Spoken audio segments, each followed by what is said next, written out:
Is this thing on? Are you ready, Matt? You're listening to Box Office Bingers with Matt Diaz and Ernesto Santos. Good evening, folks. We have a wonderful evening's entertainment lined up for you. We know each other. He's a friend from work. Box Office Bingers. And the only way that I know how to do it is to find you a bloody good dump. He's my friend. I don't have friends. I got family. I can do this all day. You know, if you put your mind to it, you can accomplish anything. Hello and welcome to another episode of Box Office Bingers, coming off of our 5-year anniversary last episode. Great to be back for another week. Ernesto, tell the people what we are reviewing this week. In our typical fashion, we are reviewing an Oscar contender for next year. This is our foreign film of the month, Emilia Pérez, starring Carla Sofia Gascon, Zoe Saldana, Selena Gomez, and Adriana Paz, written and directed by Jacques Audouard.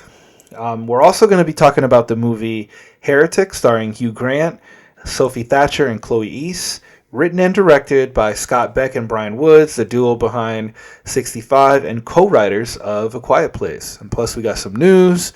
I'm excited to talk about these two movies. I think we're going to have a good conversation.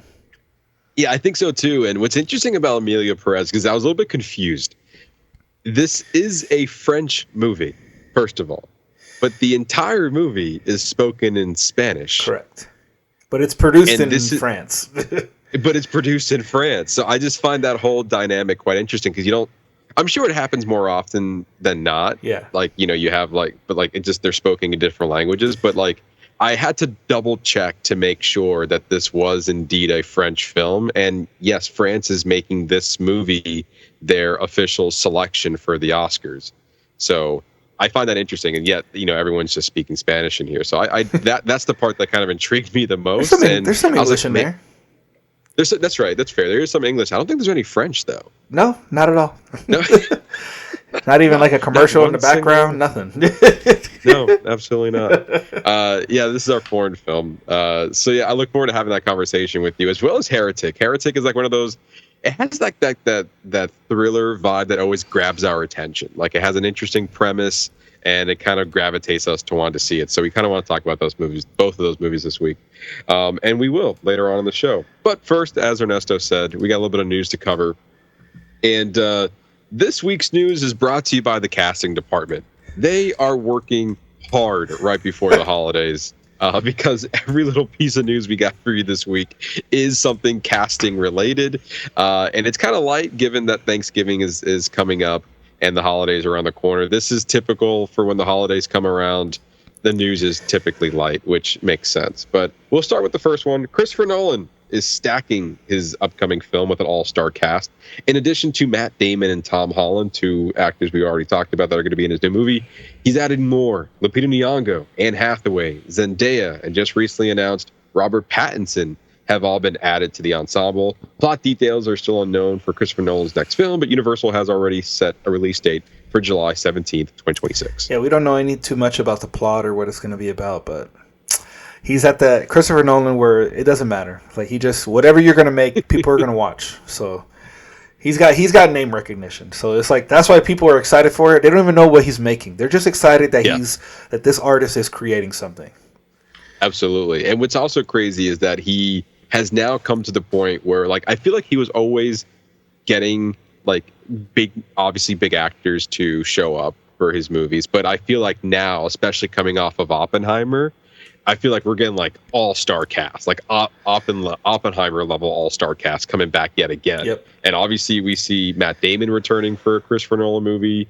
Newcomers is Tom Holland and Zendaya and Lupita Nyong'o. Anne Hathaway was in Interstellar, so she's coming back. And then probably a big get was Robert Pattinson, who's coming back from his, from Tenet, that he worked for Christopher Nolan. So getting some new people on his roster, some returning people, I feel like this list is going to grow before they start filming. I'm really here for Robert Pattinson because he's proved himself in so many different roles and so many different movies. But I feel like people, like especially from my time, there's really just paint him as, oh, he's that sparkling vampire from Twilight. But damn, that man can act. And guess what? He is a great Batman. Yes, he is. So and I'm also looking forward to what was that movie that it was on Netflix? Is like that he played like a preacher, and he was like really good in it. Wasn't that and the we one, actually reviewed it. Yeah, wasn't the devil something with the devil? It's with Tom Holland. Tom Holland was in that movie. Yeah, you're right. Yeah, they're reuniting him for that devil movie. Good point. Devil all the way. All that's his next Christmas album. You're mistaken. Devil all the time. See, I was close. I was like Devil all the something. Devil all the time. This is Devil all the something. I knew it was something like that. Yeah, I mean, hell, even just from this last 4 years, it was Tenet, The Devil All the Time, Batman. He was the voice of the Grey Heron and the Boy and the Heron, and then he's going to be in Bong Joon-ho's new movie Mickey 17. That's going to. The release date just got pushed back to April 18th. I think it's supposed to come out in February or something, but they pushed it back. And then obviously, Batman 2 and Christopher Nolan's upcoming project. So yeah, he's definitely made a name for himself. He's no longer the sparkly vampire. He is an actor. Oh, he is. He's got an incredible range. So I really for me, he's somebody that whatever he does, I'm willing to watch it just because he's in it. That's where I'm at. Yeah, with him. for sure. Yeah, at this point, I'm obviously I would love to know more details of his upcoming movie, and then what role is he going to play in said movie? Because now we know that he has a wide range of things he could do. So where does that land? And then the same I would love to see, Tom Holland in other things other than Spider-Man. So I'm excited to see him. I mean, we want to see him do that too, but I feel you. He's like, whoa. Let him be Spider-Man. That's our Spider-Man. Also other thing. That's our Spider-Man. And then he gets to star with Zendaya again. So it's a good all around. I like everything that's going on here. Well, it's a nice mix. It'll be interesting to see how they play off each other. Steven Spielberg also coming out with a new movie, also putting out an all-star cast. His next film is going to star Emily Blunt, Josh O'Connor, which we just recently saw in The Challengers. There's also Colin Firth, Coleman Domingo, as well as Eve Houston. Have all joined the cast. Again, plot details under wraps. Universal has slated for his movie May 15, 2026, and it is based on a story by Spielberg and a longtime collaborator, David Koepp, who is writing the script. Universal is right now saying, hey, we got movies coming out in 2026 by not only Christopher Nolan in July, but also Steven Spielberg in May.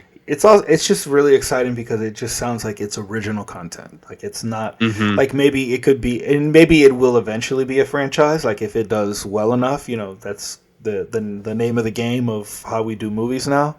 But it'd be nice to see something new appear. So new and fresh. I'm all for it. And these are all fantastic names attached to these projects. Yeah. I'm pretty sure Emily Blunt maybe have been in a Spielberg movie before, but at the very least, these look like fresh actors for Spielberg to be working with. So again, all down. I think Spielberg's last movie was The Fabelmans, which is a very emotional movie, loosely based on his childhood. So again, I think to your point, we are having Christopher Nolan, Steven Spielberg coming out with original ideas, as well as the next person who's coming out with a new movie, J.J. Abrams. I feel like we haven't said that name in a while as far as writing and directing his next project with Warner Brother Pictures, and he's also putting together an all-star cast. This one is also definitely an all-star cast. We got Glenn Powell coming off of Twisters, Jenna Ortega coming off of Beetlejuice, and Wednesday. We have Emma Mackey, who is, Emma McKay, I said that right? It's Mackey. Emma Mackey? That's Mackey. Mackey, yeah. Emma Mackey, who's coming off of Sex Education, and the GOAT, Samuel L. Jackson, have all joined the cast for J.J. Abrams' new movie. Again, no surprise. Plot details are being kept under wraps, and no release date has been given from Warner Brothers on that movie.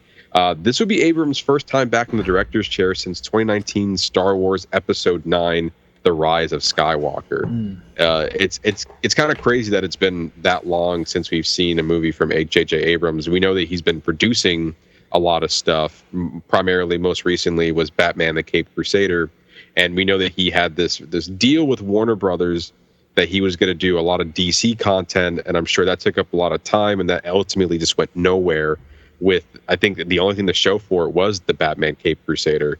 So I think now the dust is settling on his DC producing, and it looks like he's still sticking with Warner Brothers, and hopefully this means he's working on another original story.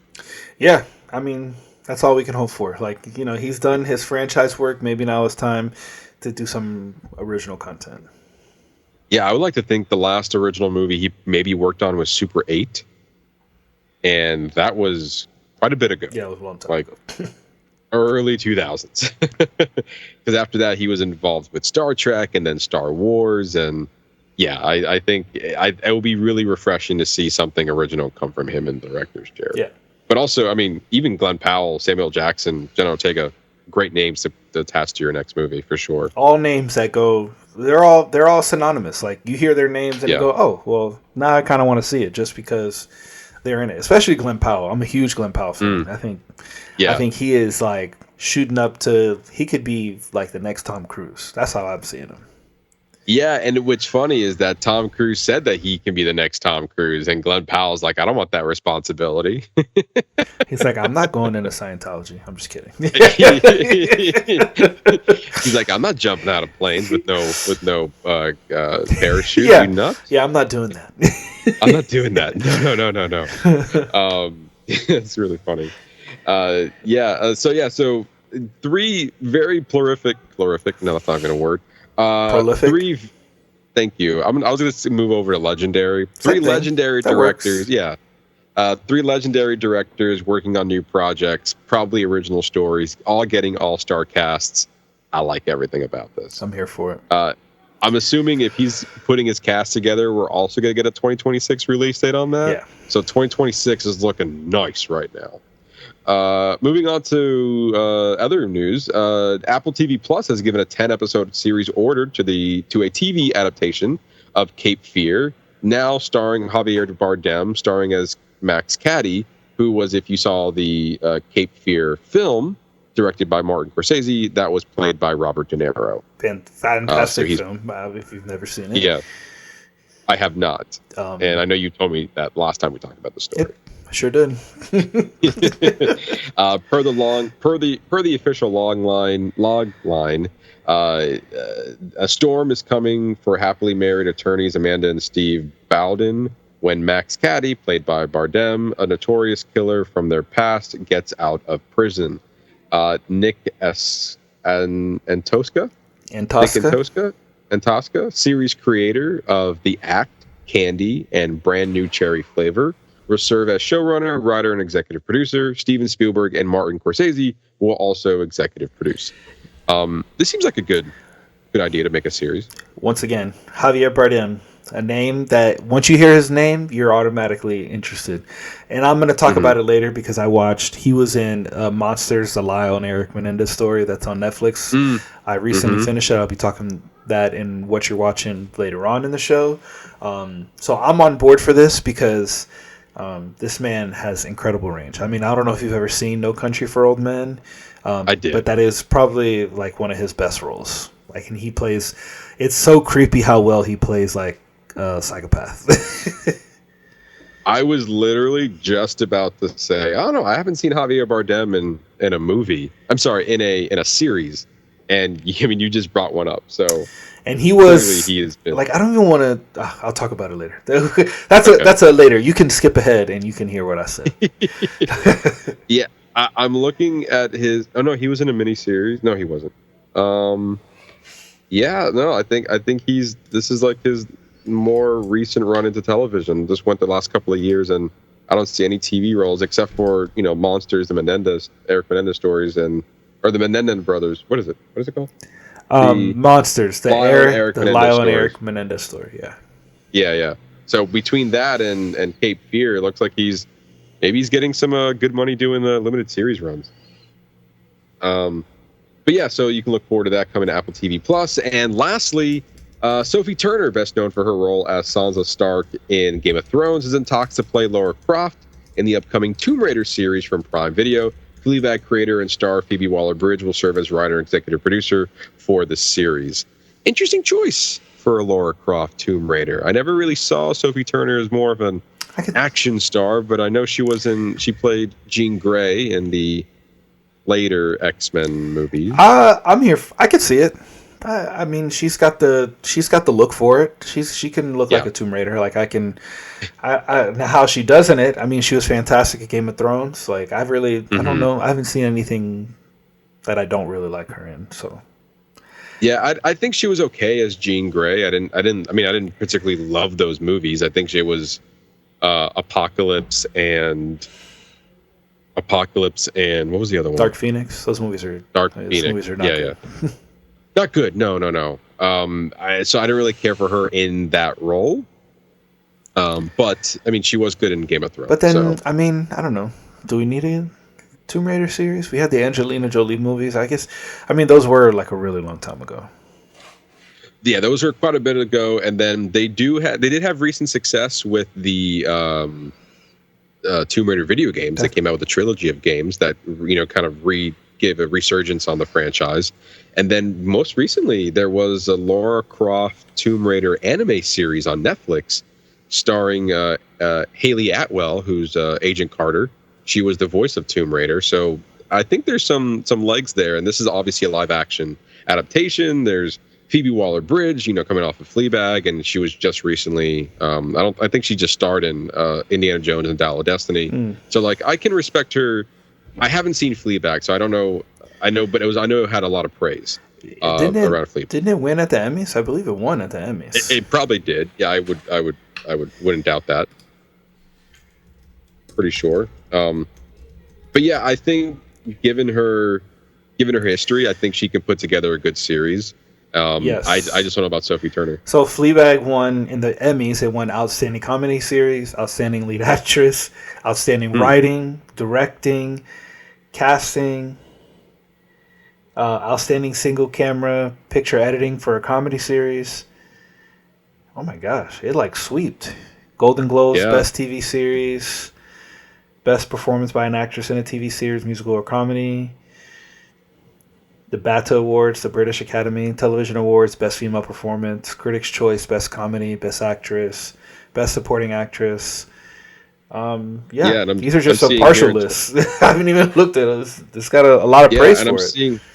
Absolutely. And then, like I said, I'm seeing here for 2019, she is the winner. She won 3 Emmys, which was for writing, acting, and for Best Comedy Series. So, yeah. So she definitely has that under her belt. And now she's making a new series for Amazon. So like, I have faith in this series. I think Sophie Turner can do a good job. Recently I haven't seen much to see like repeated success, especially coming off of X-Men. But the X-Men movies were not her fault. It was the writing and everything around it was bad. It's only so much she can do. Yeah, that's fair. But yeah, that's all the news we have for you guys this week. As we said earlier, it's going to be a quick one because there's not much going on. So thank you for the casting department to give us something to talk about. Yeah. If you want more entertainment news, you can always follow us on our social media channels on Facebook and Facebook at Box Office Bingers and our Instagram and Threads page at Box Office_Bingers. We'll post all the news over there first, and then come back in the show and we'll talk about it. So with that, we're going to move over to a fun segment we like to call Whatcha Watchin. So Ernesto, we'll start with you, and you gave us a little tease. What have you been watching? So I'll just go ahead and I'll start with that one. I'm going to start with Monsters, the Lyle and Erik Menendez story. And I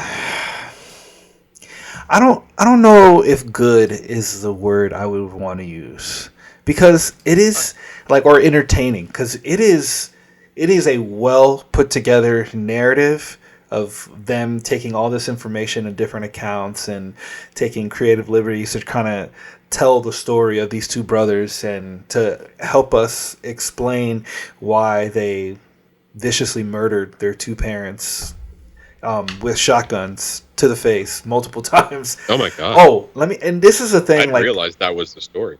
Yes, they one night their parents were sitting in the couch in the living room, and they walk in there. they open the living room door and they blast them away multiple times. Like, just like kneecap shot out. He blew a hole in his dad's face. He shot him in the back of the head. They like shot his mom's fingers off. And this is a part, like, it was very intriguing, but it's also like really dark because like you revisit this scene, like I felt like you revisit it more times than we need to. I felt like we could have gotten one time and then maybe to just really show the brutality of the murders, but it just, I was like, oh god, when my wife there was just like, maybe it's all right, well, here we go again. Let's watch them get brutally shot in the face again. Like, that's what I want to watch. Did they show it, like, graphically? Yes. And this is the thing. Like, we're talking about real people who lived. Like, it's so intriguing because when you're watching, like, a horror movie with something that you know is fake, you're like, oh, it's fine. Like, oh, look, that guy's face just got ripped in half, or he just got his head blown off. And then, like, we don't think anything of it. But as I'm watching this, like, it felt like overly gratuitous. It just in that vein, because I'm watching it and I was like, man, this is like really uncomfortable. Because like, wow, it's like, oh look, they were able to give us this scene, but then it's like, oh, can you imagine their family? Like, oh, let's watch the story about the brothers. Oh, let's watch my brother, or let's watch whoever the family member that's connected. Let's watch them get viciously murdered. Like, because that's very much what you're watching. You're watching them, like, shot for shot, like, getting blasted away. Okay. So that, to me, that was a little much. But there's a lot to appreciate with one of the things they did. One of the brothers, I actually don't remember if it's Erik or Lyle, but he's talking about, like, all the abuse and everything that has happened with them. And the entire episode is a one-shot. It's done in one take. It's an interview with him and his lawyer, like going over his case. But it's just so intriguing. You start on this wide, like over the shoulder shot where it's her back, but it's him. You're facing him sitting at the table, and it's the entire episode. It's like 45 minutes long. It just slowly zooms in to like a medium close up of him, and then as the more he's talking, but there's no cut, there's no flashback, there's nothing. So the entire episode is a single take, and to me, I was like, that is really impressive, because he basically just gave a 45-minute monologue. Like, so was he being asked questions off camera then? No, there was no, like, she was talking to him, but you're only seeing the back of her head. You don't see her face. But do you hear her asking? But you hear her. Yeah, it's a lot of back and forth, but it's mainly just him talking. But the whole episode is one take, and I was like, like that part. The other stuff is really intense. I think it's really intriguing to see how their upbringing got them to where, like literally the worst case scenario of what you think could happen. But then you feel conflicted because then they go into vivid graphic detail of the accounts of sexual abuse that the brothers are claiming. And I say it that way only because, like, a lot of it, there's a lot of back and forth on the theories on whether it actually happened or if they made it up. Like there's a lot of uncertainty. And then, like, there's a part where one of the brothers, he was having conversations with this girl on the phone, and I didn't know that this had happened, but she recorded all their conversations and then released it as a book. Like, wrote a book and released his conversations, and it's like all damning stuff, but it put a hindrance on their case. Like, once that book came out, because of how it came out, it could now be entered into evidence, and he could be cross-referenced on everything about the book that talks about the crime of them killing their parents. I mean, it is a wild story. Like, even just the actual facts of the shit that actually happened. Like, me and my wife were looking like, oh yeah, that actually happened. Oh yeah, that happened too. It's at least, I think it's worth your time. You watched you watched Dahmer last year, did you? I did not. No, you didn't. No, mainly because I didn't really care for the trailer, and what everyone was saying, it just makes you feel uncomfortable. Same. And Same at thing. the time, I didn't want to put myself through an unsettling, uncomfortable experience, and I was hearing the exact same thing with this one. So I elected again to also not watch it because like I don't want to watch 10 hours, 8 hours worth of this. But I heard that shortly after the series came out, Netflix put out a companion documentary about it as well. And I'm more inclined of watching in like a 90-minute documentary rather than 8 hours worth of a show. I think if you're interested in the story, you should at least watch the documentary. What I also think is interesting is that since the release of this show, there's been a renewed interest in their case. Like they're talking about reopening and having their case being retried, and like how crazy is that? And like, and this is kind of ties back into the conversation we had about Joker a few weeks ago, where how these true crimes, like look at this, like we're talking about a TV, like almost essentially a TV movie about real crimes that happen, and you know there is something to say about the performances and just kind of the depiction that they did, but this depiction is now leading to real life things happening. Like now, like this has now created the interest that their case probably needed to at least be seen again, and I think that there's something really interesting about that. Yeah, and again, like this was a very similar situation when Dahmer came out, and now we're seeing it. Like this monster's, I guess I don't want to say branding, but this title, this monster's title, has definitely sparked controversy as well as intrigue with now this or Dahmer and now this. I don't know. I guess that's positive on Netflix's part because good or bad press, people are still watching it. I think it's what's different. There's a difference between Dahmer and this one only because at the end of Dahmer, like, I mean, he was killed in prison, so like you feel a little different watching the end of this. Case closed. Like it's case closed. Like there's nothing you, regardless of whatever happened, like that interest was not there for that. But for this one, it's the feeling of if its effects of being put out into the world are different. Are a little bit different than it was with Dahmer. Whether it's good or bad is yet to be seen. But I think it's intriguing that now it's caused this case to be reopened. Yeah, and honestly, you know, shout out to Ryan Murphy for the range he has as an executive producer. Absolutely. And for like, because in the same year, I'm looking at his IMDb, he came out with a show called, what was it? No, I was right. He has the American Sports Story that he's also starting with Netflix. Oh, isn't it like the O.J. Simpson? No, this is with Aaron Hernandez. Oh, that's right. I've heard good things about it. I've heard really good things about it. And so you also have that, and then yes, you also have American Crime Story that spawned off of the O.J. Simpson trial, and even after that, he's still going strong, whether you like it or not, with American Horror Story. Even before that, he had Glee. And then now he's still having major success with another show called 911. That's over 100 episodes now on... Which channel is that? Is it Fox, I believe? I believe it's on Fox. Yeah, it's on Fox. So, like, he might not be pushing gold every time, but every 4 projects he's come out, one of them is a hit, and it sparks a bunch of people watching it, and like he's still retaining people's interest and attention. So I mean, good on him after all these years. Regardless of how I feel about certain aspects of this, I think that he was able to construct a very compelling narrative regarding the story of them killing their parents.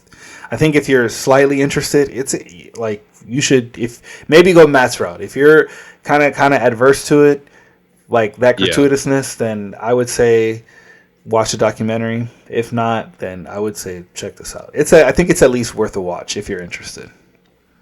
Either the documentary or the show. Like I'm kind of interested in the documentary as well, just so I don't have to kind of scrounge around for false versus fiction. There were a few. It's very hard to look for exactly what was false and what was true. There's certain things that were like just dramatized specifically for the show. Right.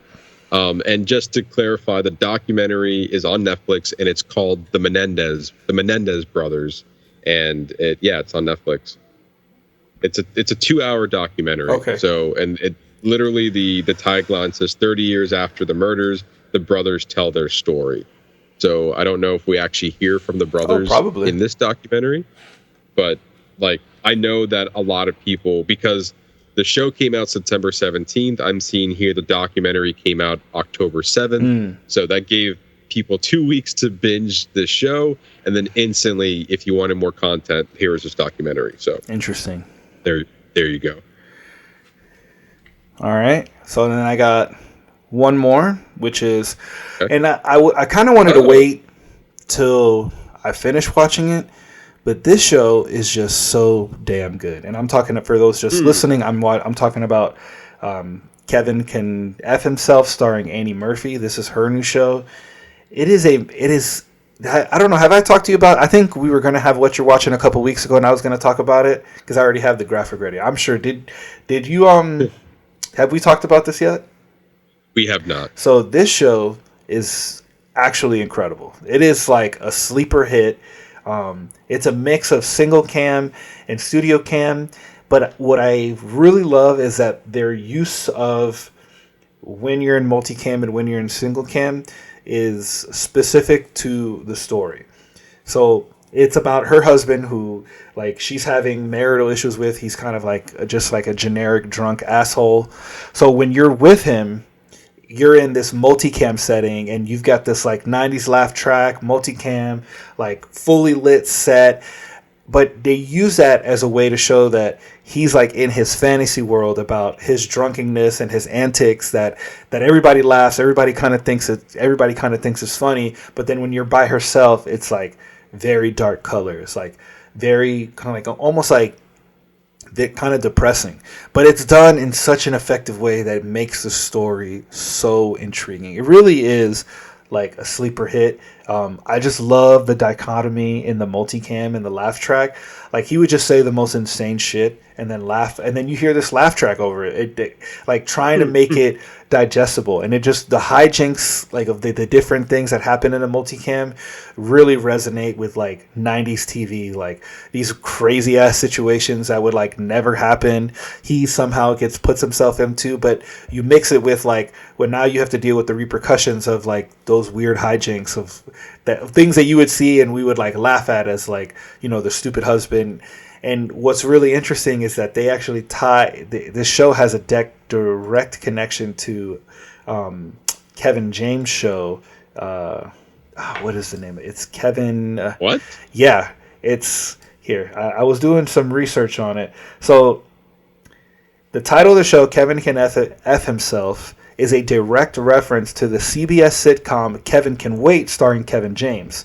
The latter show faced criticism for handling of its female lead character, Donna, who was abruptly killed off after the first season.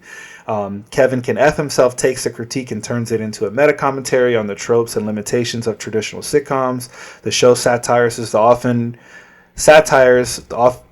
one-dimensional and underwritten female characters in these shows, using Allison's character, which is Annie Murphy's character, to highlight the frustrations and constraints with roles. While the show doesn't directly involve Kevin James or his work, it serves as a pointed critique of the industry and treatment of female characters in sitcoms, particularly those starring male leads. So you think of like King of Queens, where like he gets into doing all this weird shit, and like Liam Ramini is just kind of like taking the shit and have to like save him from himself, and it plays on that so well, and it's just such a well constructed narrative. Actually, Eric Burris recommended the show to me, and I have been like hooked ever since. Like every episode, like I just can't, I cannot get enough.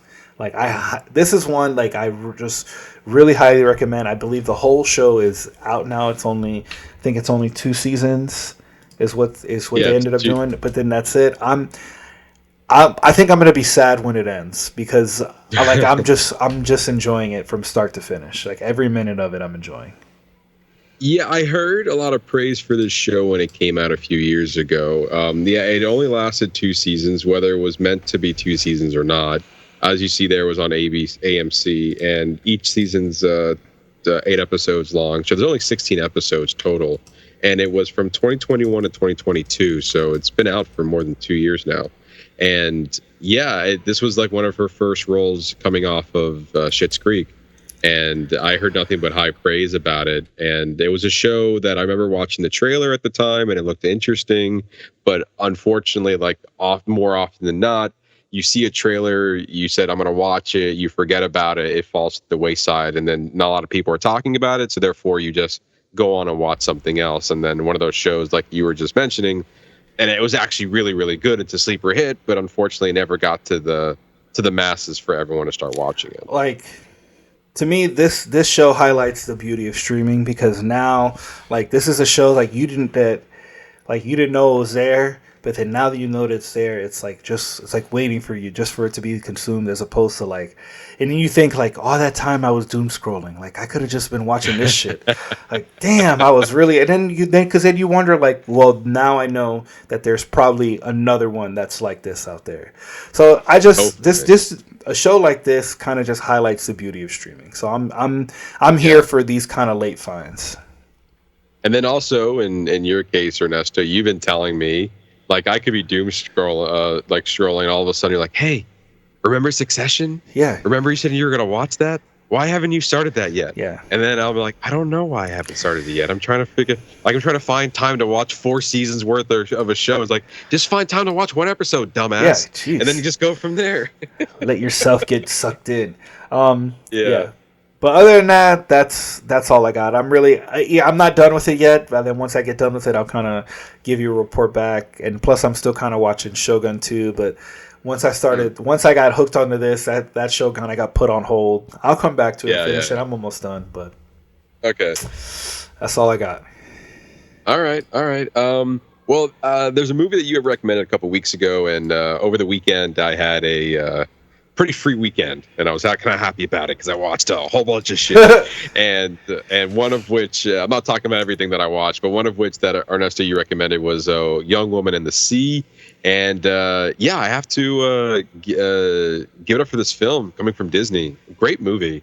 Yeah, I think Naiad was a little bit better in the story structure and the acting and everything, but this, in my opinion, Disney always does a great job with their sports dramas. Yeah. I mean, you can go as far as back as Remember the Titans. There's another movie called McFarlane USA that was pretty good. There's Glory Road is another one that was pretty good. And like, I've always enjoyed when Disney does their sports inspirational dramas, because they're always like really, really solid, and they're unfortunately always on the wayside. It's like people don't talk about those. I think the one that was Mark Wahlberg, and there's a football movie that's also from Disney, Invincible. Yes, that's also I've seen that and one. That's a good one too. Yeah, and like they always kill it with their sports dramas. And like, why are we focusing on Snow White live action right now? why are we doing a Moana live action movie when the movie just came out less than like 4 years ago? Like, or Moana, let's focus on Moana 2 for that matter. Yeah, it's like, guys, you're putting out gold right now, and no one's talking about it. I thought Daisy Ridley did a fantastic job. Yeah. And like the setting was great. The thing that really got me was the music. The score hits hard in their inspirational tracks, and I was like, damn, this is like, I feel like going swimming right now. Like, not the channel, but like at my pool. I don't remember much about the movie, but what I do remember, the part that sticks out to me even now, was a scene where she's doing that last swim where she's got to go where the boat can go, and she's having almost like a final goodbye with her dad. And to me, that was a part that really, really got me. That's the part that really hit me in my soul. Yeah, and it's just kind of focusing again. This is following Gertrude Elderly, who in 2026 was the first woman to ever swim across the English Channel. And I thought they took the time period very well, and they even played with the idea in her younger age of how she was, found a love for swimming, and even going through the times what women were going through back in the early 20s, of like they were not allowed to be in a pool, or they weren't allowed to be in a pool. Swimming was only for men. A lot of men only areas, and like it's like a privilege for a woman to do anything nowadays. Like even like if you look at the poster now, like showing her midriff, that was scandalous. You had to wear a certain attire, and people were kind of rooting against her during this time, and she defied all odds. And I say that as I read it. I didn't mean to read it, but I see on the poster it says "defy the odds." But that's exactly what she did, and it's an incredible story. I thought they did a really good job painting that picture. And obviously, the first movie that I can think of that's even close to this is Naiad, and Naiad was giving a lot of Oscar attention, especially with the performances from Jodie Foster and Annette Bening, and they both did fantastic jobs. And I think Daisy Ridley did a fantastic job with a similar story, but still really thrilling to watch kind of her go through this journey and defy those odds. I really enjoyed it. Yeah, it was great. Yeah, again, another sleeper hit coming out of Disney. Let's focus on this. No one asked for a Lion King 2 featuring Mufasa. The prequel of prequels. The prequel, the definitive prequels of prequels, because we needed to know that he was brothers with Scar and his name was Taka. No, we didn't. But Barry Jenkins, I'm counting on you to give me a good story, because I will watch your movies, Disney. Yeah. I'm no guarantee I will like your movies. They're like, we don't care. We got your money anyway. Hate watch all you want, bitch. You're not wrong. Then again, we give any movie a shot, like Venom last week, and look where that got us. That's yes. Next movie I watched was Transformers 1. Surprise, coming on Paramount Plus.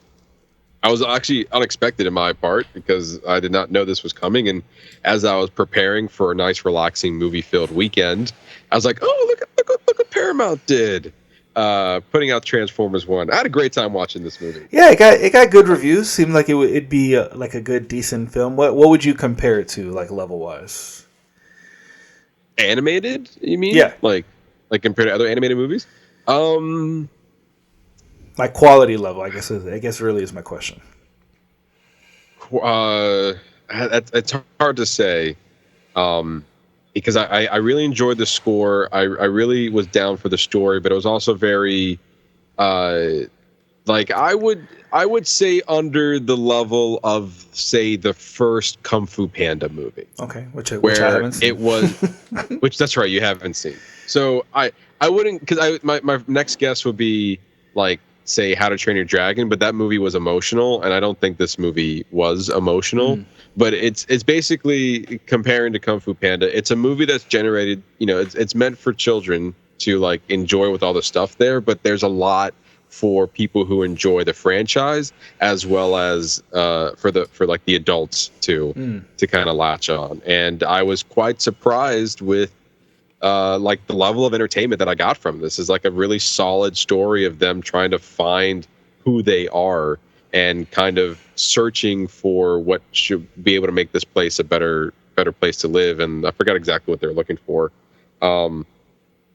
Once friend bonded by Jay, doesn't say exactly what they're looking for, but it's funny. And I thought Chris Hemsworth did a good job of not trying to be Optimus. Peter Cullen. Yeah, he wasn't trying to be Optimus. Actually, his name before that was Aaron Pax is his name. So I think he did a good job of playing a younger Optimus Prime to, we see leadership qualities, but not quite the leader we know for him as Optimus Prime. And then again, go back to Megatron, played by Brian Tyree Henry. His character mainly in the film was referred to as D16, and then eventually going into the villain of Megatron. If I had one critique about this movie, is that I wasn't quite sold on his transition from like we are friends to then enemies, which is basically what this movie is about. You know that he's going to be, hell, he's in the poster, like he's evil. He's like not great in well, they are friends, but like that he's turning into Megatron at some point and they become enemies. But at the beginning of the movie, they're friends. And so like the turn is really the only thing I wasn't sold on. Isn't that like the most important part of the movie though?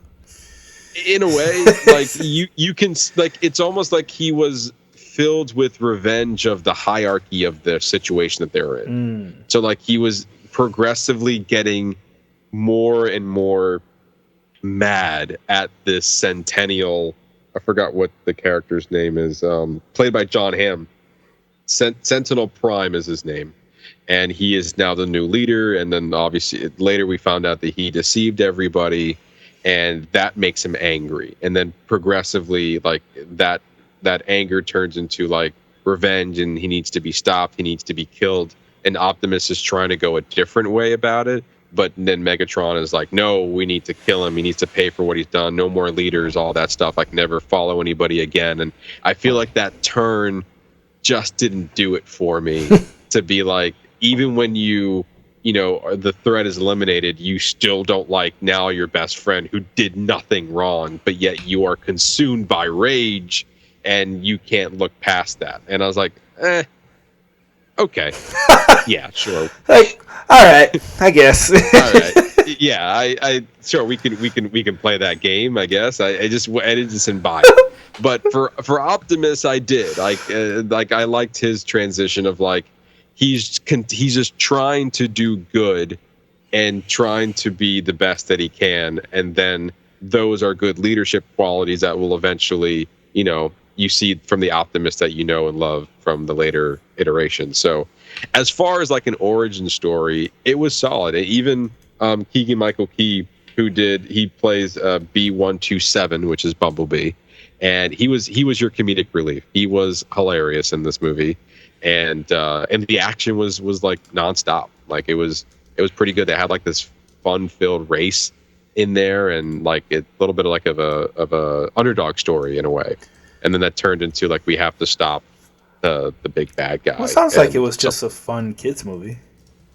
Yeah. I would watch this again. It was a lot of fun, and I understand why people really, really enjoyed this. And yeah, I mean, arguably not much to compare it to, but they were calling this like the best Transformers movie ever. I mean, given what else out there, I think that's a hard bar to hit. But yeah, sure, I can agree with them to an extent. I still have a special place in my heart for the first Transformers movie because I really enjoyed that movie. But yeah, this is a solid entry, and I can see them going off of like a sequel to this animated version of them. Like, I'm not sure where we would go, to be honest with you. Obviously, this was pitched as an origin story, but yeah, if they wanted to make Transformers 2, I guess, if we're going Transformers 1. You never know. I mean, it seems like they ended with, like, open for a second one? I mean, as much as...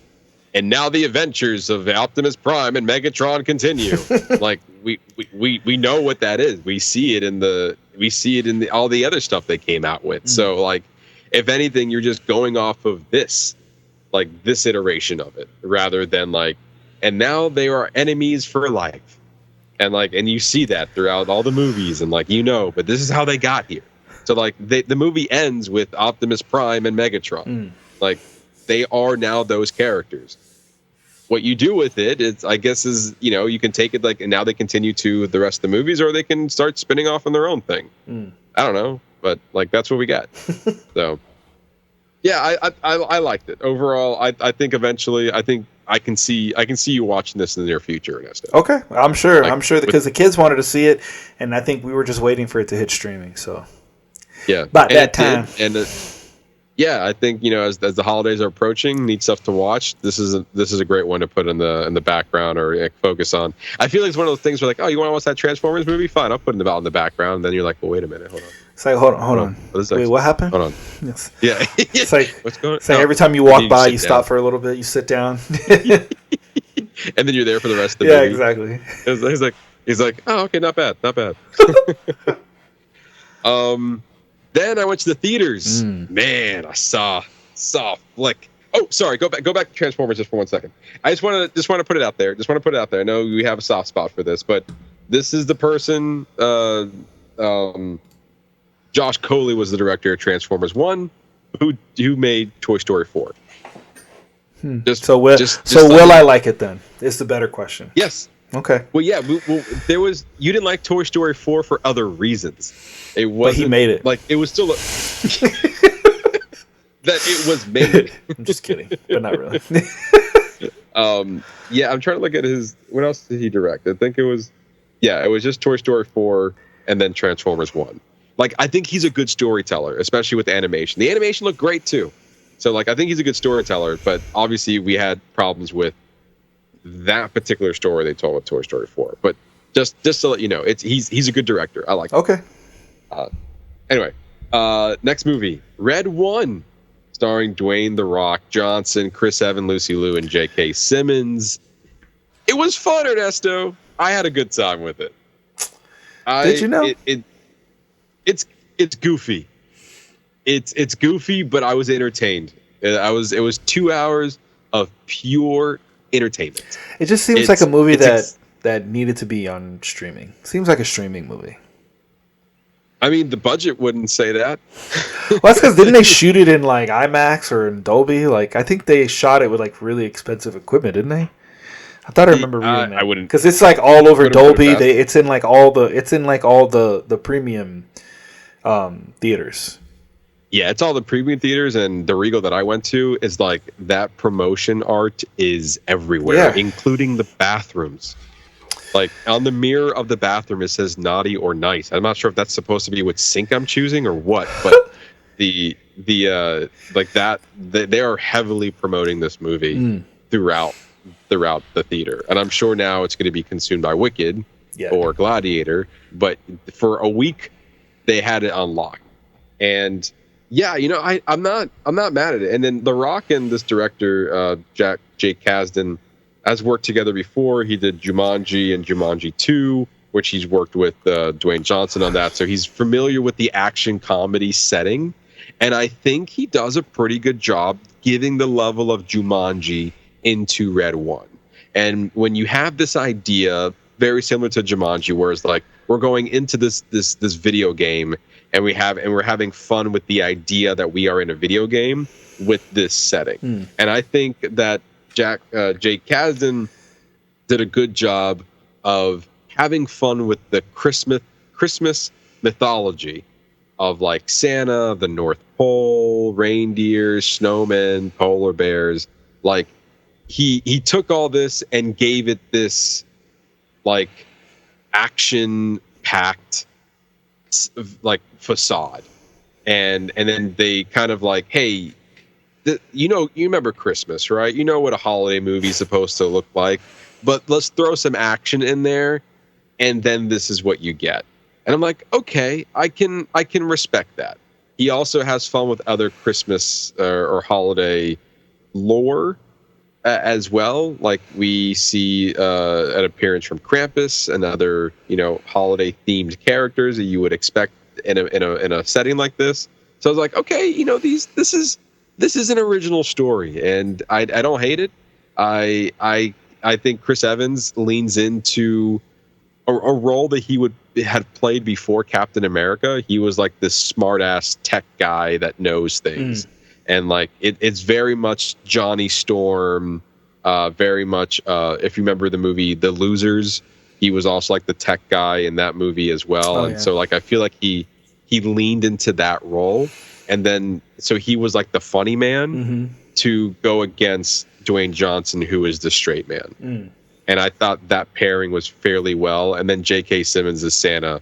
And I couldn't help but to laugh, but like Santa and Dwayne Johnson are just jacked in this movie. And there's a whole scene where they're having a conversation, like lifting weights and like, oh, I got to burn off these calories for like traveling the world or whatever. And he's just like, you got to spot me. And he goes, yeah, we're doing all this stuff right now. And it's over. Like, what are you doing, Santa? Like, what's going on right now? Go eat some cookies. What are you doing? And I don't know, I think they have a good time with the lore of it all.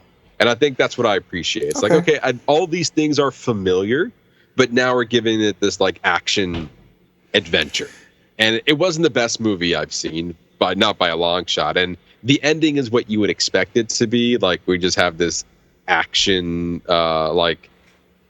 action heavy CGI, mess of a movie.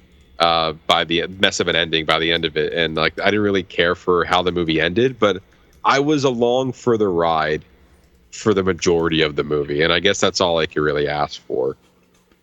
I wanted to quickly talk about the box office because I got some headlines recently when the movie came out, and the movie cost $250 million and it opened to 32, which seems to be a common thing with certain blockbusters that we've talked about in the past. Like I said, movie opened at 32 million at the time of this recording. It has a domestic box office of 39 million, international of 51, with a grand total of $90 million. With a budget of 250, you would think this is a flop, and it is, because it needs to make 500 million. But I don't know what that means for the industry. Like, I don't think this was a bad movie. So I don't think it's the movie's fault. It just comes down to the budget. This movie does not need to be $250 million. Yeah, and how much of that is to pay Chris Evans, Dwayne "The Rock" Johnson, and J.K. Simmons? How much of that is just for them? Right, exactly. And you're also coming off of Jake Kazan as well, coming off the success of the Jumanji movies. So that's MGM wanting to lock him down as well. You also have Lucy Liu. And then there was also a few cameos in there. I'm sure they wouldn't extremely expensive from there on, but and then yes, this movie is also CG heavy as well. You see, you have basically the polar bear who's your bodyguard in this movie, and then you also have CG witches and Krampus and snowmen. There's a lot of heavy CG in this movie. So it all looked good. Don't get me wrong; it looked like a good movie, but ultimately, this movie didn't need to be $250 million, but also there's a level of understanding of where the studio is coming from and which studio is making what movies. And in this particular case, you have Amazon. Amazon made this movie. They can put all the money into everything, and that's not their main revenue. So the fact that they made back $90 million after spending $250, they could see that as a net positive, because this movie's going straight to streaming at some point, and they can jack up Amazon Prime, and that's worth it to them. Yeah, that seems like when I'll wait for this to come out. I mean, maybe they just wanted that. They wanted that theater release for that extra revenue, because now if people like yourself who saw it in theaters, you mention it to people who maybe want to see it but don't want to go to the theaters, they go, "Oh, I'll just wait till it hits Prime." So I bet we could see a resurgence with this once it hits streaming. Yeah, and I can easily see that. I think at this point, all depends on timing, what Amazon wants to do with that. They could. I think it depends on week 2 of the Red One to see if they want to have the staying power in the theaters, as much as promotions they've even put out for the theaters. But what's crazy is that the promotions are only within the theater. I haven't seen much promotions outside of the theater on this movie. Same. I don't remember them hyping up trailers. I don't remember hyping up billboards. I mean, I go on Prime and they're hyping it up there, but that's about it. I don't see any much more advertising on it. So I wonder how much advertising dollars they really put into it. Then it's okay, here's the movie with Dwayne Johnson and Chris Evans, go watch in the theaters. But realistically, we just want to boost our Prime numbers and have people come and watch it there. So I don't know. It's kind of hard to tell, but yeah, it was a solid holiday offering. I'm not mad at it. I can easily watch this movie again as something to put on the background. I'm not sure if it's a repeater during the holidays. I'm not sure if it'll go in the bank. But if someone's like, "Oh, I haven't seen Red One," oh yeah, it's a fun one. Put it on. Yeah, that's how I kind of feel about it. We'll see. I might go through some Christmas movies this next coming week, coming up on Thanksgiving holiday, and that's usually the time to break those out. So we'll see. Mm-hmm. Yeah, I think as I was saying, I think it depends on when Amazon wants to release this, because they could, especially with Wicked and Gladiator and Moana 2, they're going to be dominating the box office the next couple of weeks. So I think the Red One's going to fall to the wayside very quickly on what people are going to go to the theaters for. And at that moment, will Amazon put their movie on MGM Plus or on Prime to get the streaming numbers in during the holidays? Or is this something that it's going to be oh, we're not putting this out till February, and they kind of missed their window on a streaming level? So time will tell on that. But again, overall, pretty entertaining. It's a fun watch, not to be taken seriously, and it has fun with the familiarity of the holiday season and puts an action-packed adventure on it. So not bad. Okay. All right. So with that, we're going to be diving into the first film of our spoiler review. Sure. Yeah, spoiler review film of the week. Heretic, starring Hugh Grant. Ernesto, your thoughts on the movie?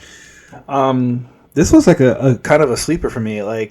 Hugh Grant, he has this like you always look at him, you think of like rom-com, like Bridget Jones' Diary, and like movies like that, like Love Actually, and then you see him in this film, and it's like a complete shift, obviously.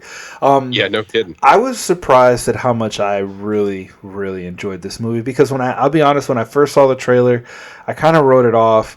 But wow, I was just kind of where we went, and this movie is primarily dialogue heavy, for the most part. Yes. I mean, you get there's a couple of other characters who make like a brief 1 or 2 scene cameo, but for the majority of the movie, it's Hugh Grant and these 2 girls, and kind of how they get there and like the exploration through all the dialogue back and forth is really what kept me intrigued. What were your thoughts? I loved the first half of this movie when we were stronger. Like it's a stronger scene because they really leaned into the suspense of it. I think the first movie was like, I'm a little uneasy, and this is very suspenseful, and that it had everything to do with Hugh Grant's performance. To your point, this is a different side of him we have never seen before. Like, you think of Hugh Grant, you think of a rom-com. You think of Love Actually. You think of the Bridget Jones Diary. Like, you think of those movies that he is and starring as a lead in. And those roles are perfectly fine. But one of the intriguing parts about this movie for me was seeing Hugh Grant in a different role. And he was also the villain in Dungeons and Dragons. That's not the same, as well.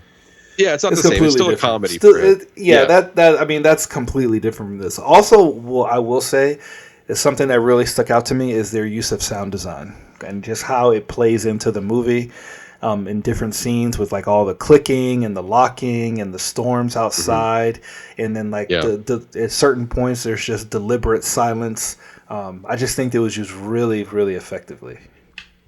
Yeah, and I thought the movie opened pretty well. I mean, obviously we're following these 2, basically Mormon women who are going door to door trying to get people to join their faith and tell them about the Book of Mormon. And then when they approach Hugh Grant's house, obviously in the nature of the movie, we know something's already going to be off. We know we walked into it.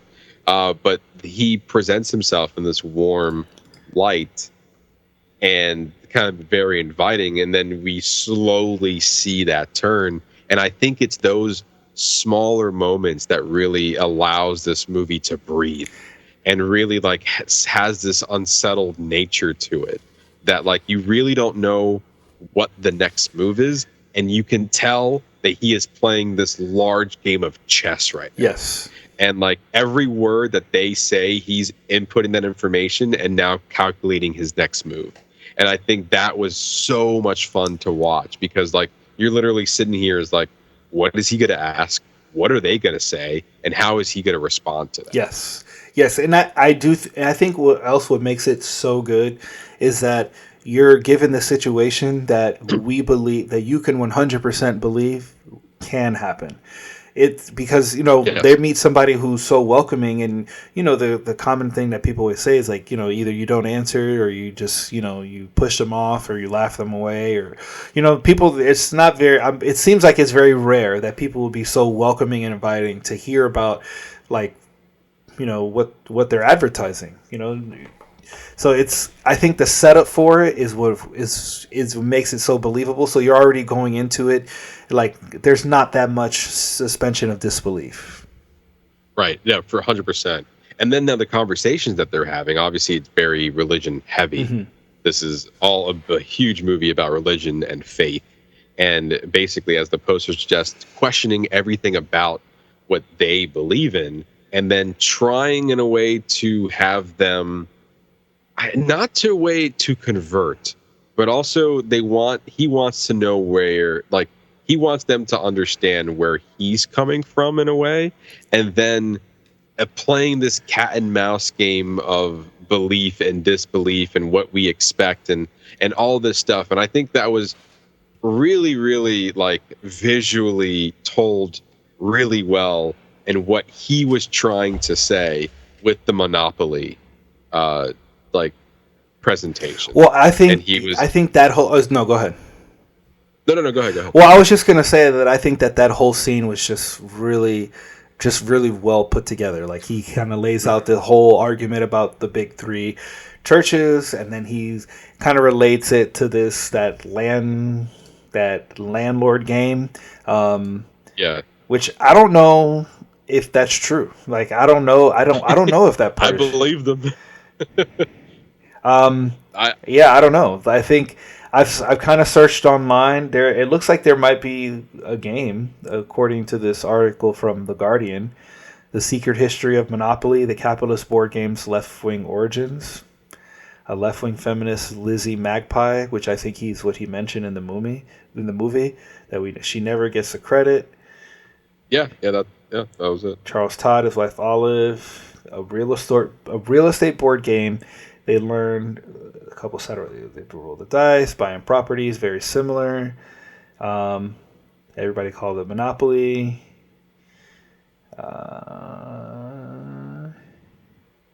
But her place in, let's see, talks about Elizabeth Magpie. Even though much of the story has been around for 40 years, the myth persists as an inspirational parable of American innovation. There's no small part to Monopoly's publishers and the man himself. He sold the version to Parker Brothers, and it became a phenomenal success. It is very interesting. Here, and it even shows like the board here. But I think it was just so I didn't know that. Yeah, I know that. I didn't know that either. I mean, this is an old article. This is not even related to the movie. This article's from 2015. Yeah. They kind of go over. They show this is Magpie. This is the original design of the board game. Magpie's original board game design for Landlord's Game. That's what he called it, which he patented in 1903. So I mean that, and then the Radiohead one. I was like, oh shit. Yeah. He's right. I guess I kind of knew, but I never really put two and two together. How interesting that, and how he was able to make that parable to religion, because in a way in his sense, he found an argument to make himself right, if that makes sense. Yes, he did. He had done the research to make what he believed true. He made a believable narrative, especially given that you're in this secluded environment. They're completely cut off from the world, and they're at his will, and they have this niceness about them where they don't want to be rude or imposing. So, how far are you willing to go along until you're trapped in somebody's dungeon? I mean, that's literally what this movie is about. Yeah, in a way, it kind of reminded me a little bit, to some degree, about Speak No Evil. At least the international the original version of it, which was like how far niceness can go. And with Speak No Evil, that was very different ending, obviously in a different circumstance. But it's a good comparison. It had very similar vibes of like, you can only be nice for so long. And even him, like, he was like, I've been telling you my wife, like, do you believe I have a wife? Do you still believe her, even when you saw the candle? Like, hey, he really goes through the whole he really goes through the whole thing. And like, it's his dialogue, his presentation, his performance is what really sells this movie for me, because you're kind of sucked into what he has to say. And then it's up to now the girls to realize what they want to do next. Yeah. And there was a moment where they were just being overly nice about it, and they're trying to be respectable. But then we see it with Sister Barnes, played by Sophie Thatcher, of like, okay, guy, like the jig is up. And then she started fighting back, and that's what he wanted. Mm-hmm. He wanted them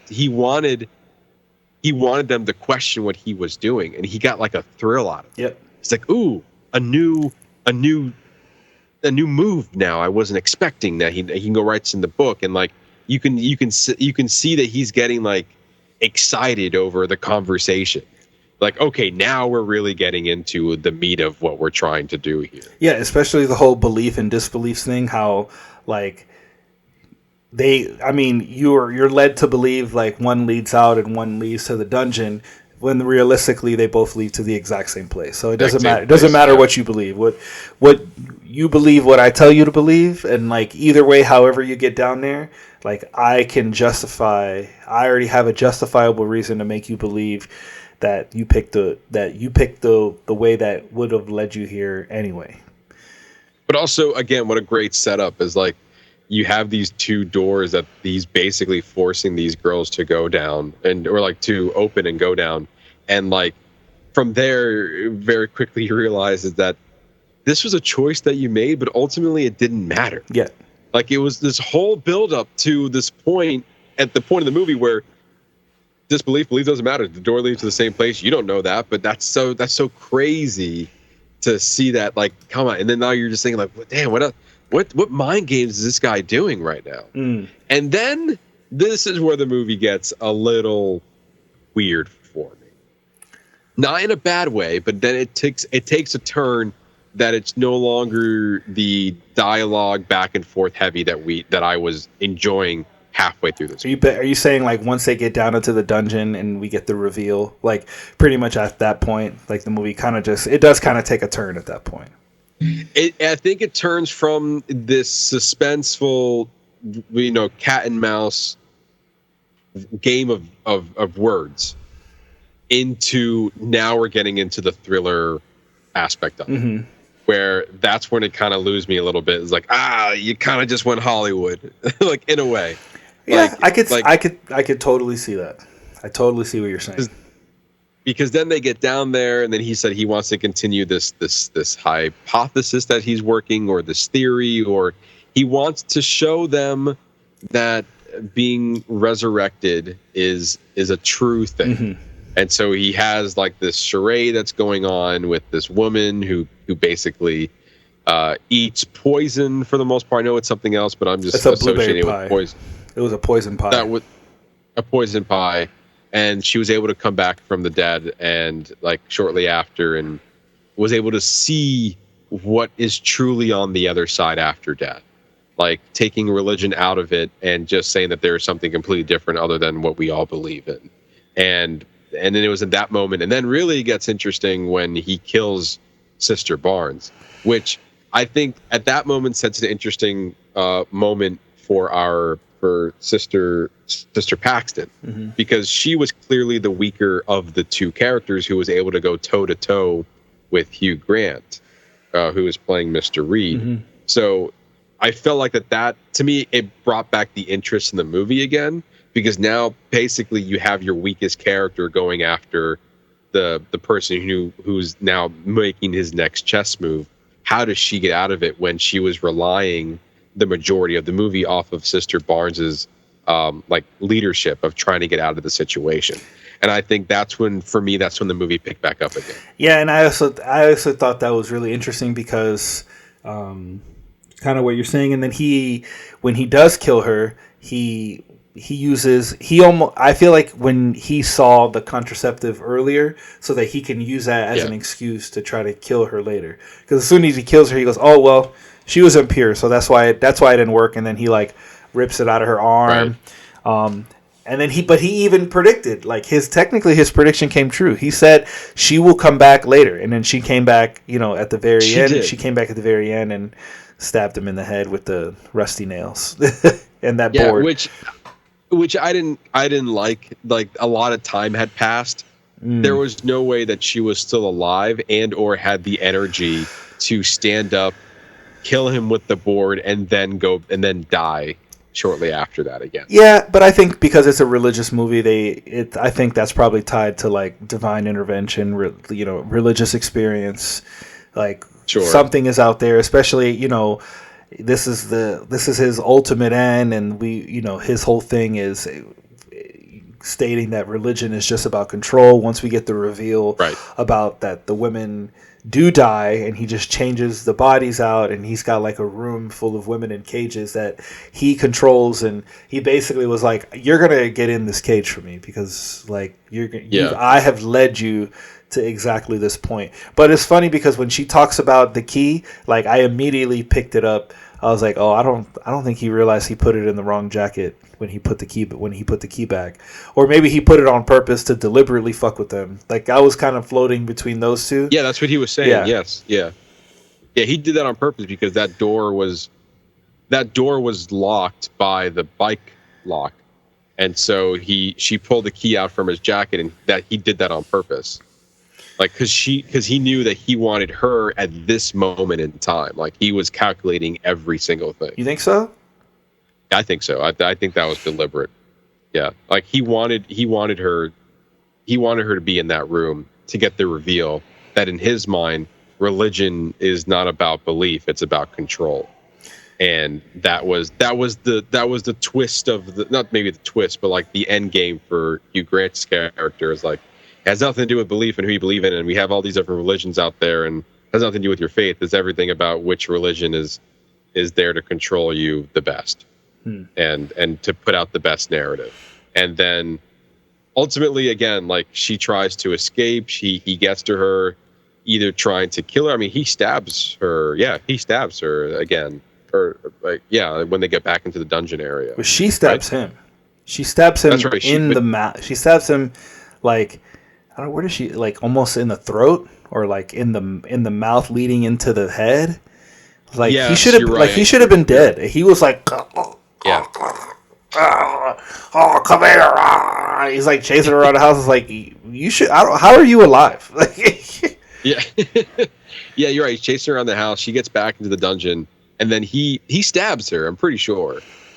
Like even though his I think he does. He does he like stabs her in the stomach or something. Yeah, and then Sister Barnes comes out from the dead and hits him with the wood with the nail, and then he officially dies. And then she gets out of the situation, out of this horrific situation, now looking to seek help. All the while we have Topher Grace looking for them, I was not expecting his character. Was that Topher Grace? I didn't even recognize. Yes. I did not even recognize him. That was Elder Kennedy is his name, and he was the one that was looking for the girls. And he did a bad job because he didn't find them. He never found them. He never found them. And then so she escaped, and then, that was the end of the movie. And it, again, that moment just felt very Hollywood. But overall, I enjoyed it. Like, I thought it was a pretty solid movie. Oh, I thought it was great. I really enjoyed it. One that I'll revisit again. 100%. Like that. 100%. Yeah, that was like, I can see myself really focusing in on the first act again, like really paying attention to see what else he might have been planning, and then hopefully maybe the second act could, like, after rewatch can reignite something. But with that, let's quickly talk about the box office. I think it opened to number 3 or 2 in its opening weekend. Movie about A24, so with that, the budget is typically low, and I don't know the exact numbers, but it said it was under $10 million, which is pretty good because the movie opened to $10.8 million. So automatically already made back its budget. At the time of this reporting, has domestic gross of $22.5 million. International was 7.1 with a grand total of $29.6 million. So theoretically, it's now making triple its budget, and with a low budget and a really solid script, that's what A24 wants to see. Yeah. This is a win for them. This is a huge win for them. And I think that over time, especially once this movie hits streaming, it's just going to multiply. Like, but I think you're right. I think because it is so dialogue heavy and there's so many like different intricate things that you could like explore and like revisit with this movie is a reason why I think it did so well and will probably continue to do well as time progresses. Yeah, again, with the holidays coming up, and we have like 3 pretty big blockbusters coming out, rounding out into our Thanksgiving, early December time. I don't know where this movie would like retain interest, but it's A24, so I can easily see them putting quickly on the VOD market, and I think it could really do well there before eventually, inevitably, it will go to Max, will be the streaming service. So, but yeah, I think it will do really well on video on demand. I think this movie might be even better watching at home, to be honest with you. I agree. But also, I saw this movie second week of its release, and this theater was packed. Like, it definitely got a good word of mouth for people wanting to watch it. Matt, I have to tell you, I didn't even tell you the most interesting part about me going to see this movie is that I had an affair with AMC. I cheated on my movie theater. I went to Cinemark to go see this. Oh my god! I went to the one in Lakeland, and I have to tell you, I had a good experience. It's a clean theater. I mean, it's not Dolby. Let's just like AMC will always be king, but I think that like this was a good second place. I mean, they had showings that were at like 8:30 in the morning, and sometimes for me, like the earlier I can get into the movie theater, the better. You know, and they have a similar program. You pay like $12 a month. You get one 2D ticket plus 20% off concessions, and then online waive fees. And then when you buy additional tickets, you buy them at a discounted rate. I don't know. It wasn't bad. I'm just here to say that I had a good experience, and they actually have a decent like movie club program. So, all right, let's talk about the movie club for a second. I don't think that is worth it one bit. No, in my opinion, no, absolutely not. So Regal, how much you're paying at AMC? 20, 25? Well, but remember how I preface AMC will always be king. You $20, you get 3 movies a week in any format, no matter how you want it. Okay, so $20, 3 movies a week. So Regal just upped their price a little bit. So now it's, I think we're looking at about like 25 right now. What? I think they bumped up 25. I know. Hold on. 20. It's still unlimited, and that's to where they're getting you. So it's 25 for unlimited movies, and they're still like the only unlimited program out there. But either way, you see 2 movies a month. You see more than 2 movies a month is already worth your budget. And the same thing with AMC. You see more than it's still under that window. Like technically, a movie ticket will cost anywhere between $12 to $15, right? Realistically. Mm-hmm. So with your 20, and you can see 3 movies a week. I mean, no normal person is watching more than 3 movies a week, though. That's a pretty standard limit to have per week. And you go to the movies more than twice a month, it pays for itself. Mm-hmm. We're in the same window with Regal. You're paying more a month, but again, if you see more than 2 movies a month, you're getting your bang for your buck. With Cinemark, you're paying $12.99 for 1 movie ticket. That is, you could probably go to a matinee for cheaper than that. So yeah, like you are paying more. You're going into that program more for the discounted rates, but tickets rather than you are. But your tickets roll over. So that to me. So you're not wasting them. Like so you're gonna get all your tickets. I don't know. It seems like you're getting exactly what you pay for. Like there's not really a discounted rate. You're just kind of like racking. Correct. It seems like you're racking up points. You get the tickets you're getting for. You're paying for the tickets you're getting, but you get 20% off concessions. So yeah, theoretically, could you have a nice? I don't know if you can use those tickets anywhere. If it has to be for the same person, but if you have 2 free movie tickets, yeah, every 2 months you can get a good date night in there. But I don't know if it has to be used. That is a good question because it says the tickets are overused.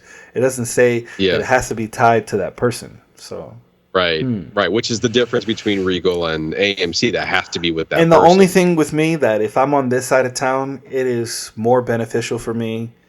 And just more cost effective for me to go out to Lakeland, as that's like a 30-minute drive, like 20 to 30-minute drive, as opposed to fighting I-4 traffic going to Orlando trying to go to Springs, where it's going to take me an hour there and an hour back at least. Yeah. And if there's no traffic, we're looking at maybe 40 to 45 minutes. If there's no traffic, I hear you.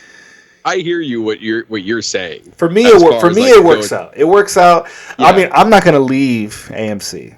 But I'm saying it is willing, like, it is where I would never trade AMC for this, but it's willing, like maybe, because Hannah has an AMC, but she doesn't go as much. So, and when we go, it would be more beneficial to go there. So maybe if we go, sure. like, have that one for her, and then I'll just buy my ticket. Or if I can buy both tickets through one. So.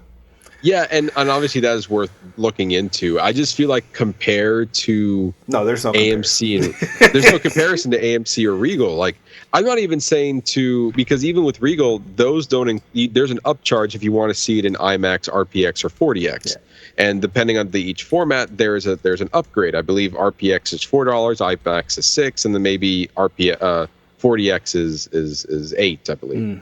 So like you're getting small upcharges if you want to see it in premium formats, which AMC is more attractive because there is no upcharge, and it's also now cheaper for the free movies. But even comparing all of that to just saying Cinemark, hey, we'll give you 20% off popcorn and a and a $12 movie ticket, is like, no, you can do better than that. Like you could offer, like, for $30 a month, even if you're going to go on the high end, to get 4 movie tickets within that month. That for me is more worth it. Or even if they raised it to like 15 and you only got one additional ticket, it would be way more worth it. Yeah, even if you said, hey, for $15 a month you get 2 movie tickets a month, that is worth it to me. Yeah, I agree. That means once a month you can have a cheap date night, but $13 for one ticket, that you're if you're going to do that, you're better off just going early morning and getting a matinee and, getting yourself the discount, like anywhere. Yeah. Like even Regal still does their value days that you can get on Tuesdays. You can still go $5, I think, and get your $6, $7, $5, $6, $7 tickets, depending on what time you go see it, I believe. Yeah. But yeah, like you still get the cheap discount. I believe AMC, the first showing of the day, if it's before noon, I believe is also discounted as well. It's before 3 or before the evening, because I've seen, they have it listed. They have them 20 matinees are 20% off. Okay, so like there's already discounts there. That is going to be under that. The only, again, if you're really a Cinemark person, then yeah, maybe the loyalty program's for you. But yeah, otherwise, no, AMC will always be king. I'm just saying, as a matter of distance and convenience, like it was like, oh well, I entertain the idea, but I would never leave AMC. Yeah, I'm in a similar boat. Depending on where I am as well, like sometimes you go see the movies with friends and it's not convenient for you to meet up at a Regal. So then you just like, all right, well, I'll meet you at the AMC or I'll meet you here. Like, you make exceptions, obviously.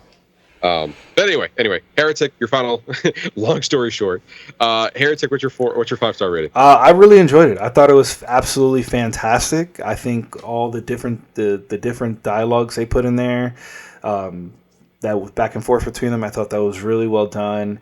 The whole landowners game, and just kind of how he roped them into conversation, and how he just led them using his control.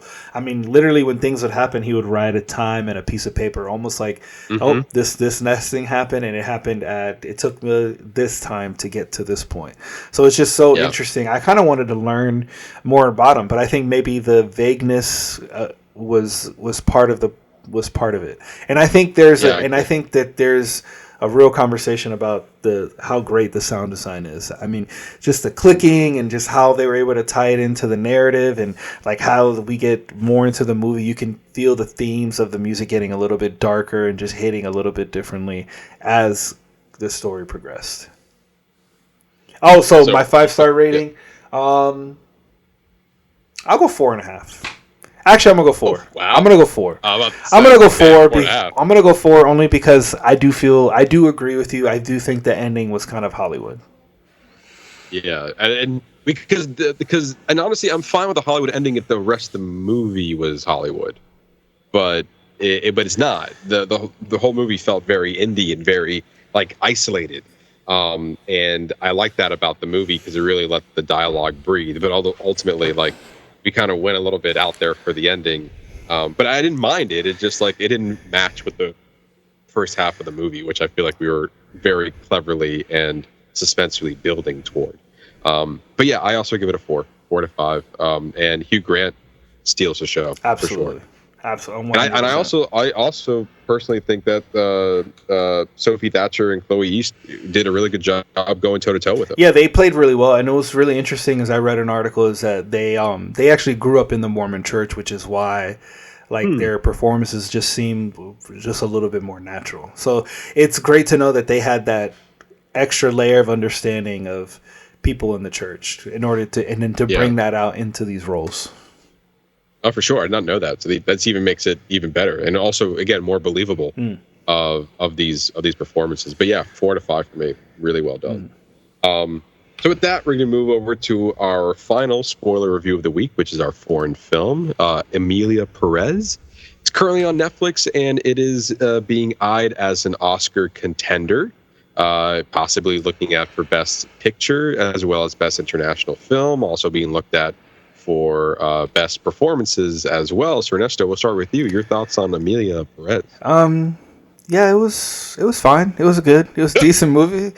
I mean, I understand the appeal. It kind of plays like a telenovela to me. Like, I actually I liked most of the songs that had Zoe Saldana. I find myself really liking her character more than anything. Although I liked Selena Gomez's song. I think it's like Mi Camino. I think there's a song where she has towards the end, and it's just her, and it's about these three women. Well,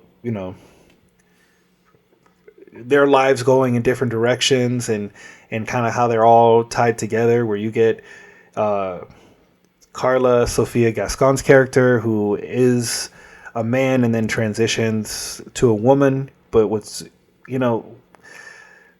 the man is like this drug kingpin, like Sicario cartel, and like killing people up, hiding bodies, like doing all kinds of crazy shit, and then wants to fake their death before they have, and then come back as who they feel they are inside.